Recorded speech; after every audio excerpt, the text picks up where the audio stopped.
بالآخر کلس کر بولتے ہوئے حسینہ نے اپنا سر تھام لیا۔ زمان بیٹا، یہ تمہارے بابا سائی کا فیصلہ ہے۔ مہتاب اس کی قبر قریب آئے تھے۔ ہاں ہاں، بنائے اسے بھی اپنی طرح کے بابا سائی کا فیصلہ، چاہے غلط ہی کیوں نہ ہو، بس تم نے اف تک نہیں کرنا۔ حسینہ کو وٹ چڑھا تھا، ہر بار اسے اور زمان کو چھوڑ کر یلدرم کی سائیڈ ہی کیوں لیتے تھے؟ آخر کیوں؟ مجھے تو حیرت ہو رہی ہے، وہ بدل کیسے گئے اتنی جلدی؟ تو گرگٹ بھی نہیں رنگ بدلتا جتنی جلدی آپ کے بھائی صاحب نے بدل لیا۔ اس کا لہجہ تیکھا تھا، انہوں نے کچھ سوچ سمجھ کر ہی فیصلہ کیا ہوگا۔ مہتاب نے ایک بار پھر سے ان کی طرفداری کی، اپنی بیٹی کی دفعہ انہیں سوچنا یاد آ گیا۔ میں آپ کو بتا رہی ہوں، ان کی یا ان کی بیٹی کی وجہ سے میرے بیٹے کو کچھ ہوا تو میں اس پوری حویلی میں آگ لگا دوں گی۔ حسینہ اپنے آپے سے باہر ہوتی مہتاب کو انگلی دکھاتے ہوئے چیخی۔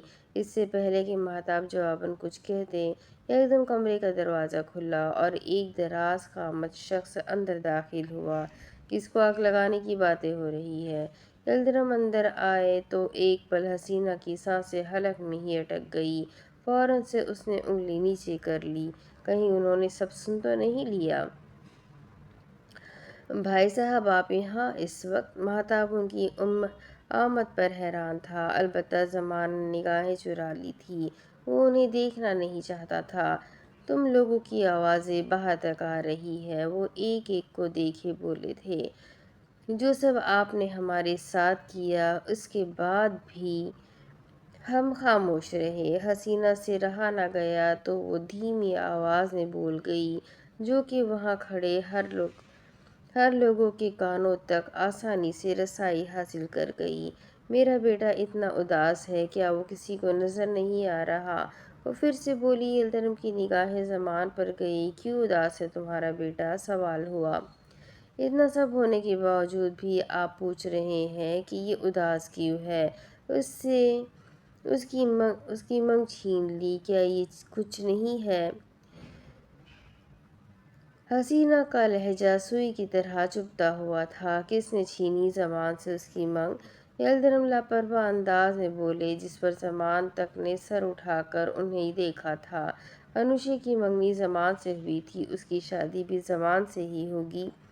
یلدرم نے دھماکہ کیا تو بے ایک وقت تینوں افراد کے سروں پر کمرے کی پوری چھت ہی آ گری۔ یلدرم نے جو کہا تھا، کیا وہ سب نے ٹھیک سنا تھا؟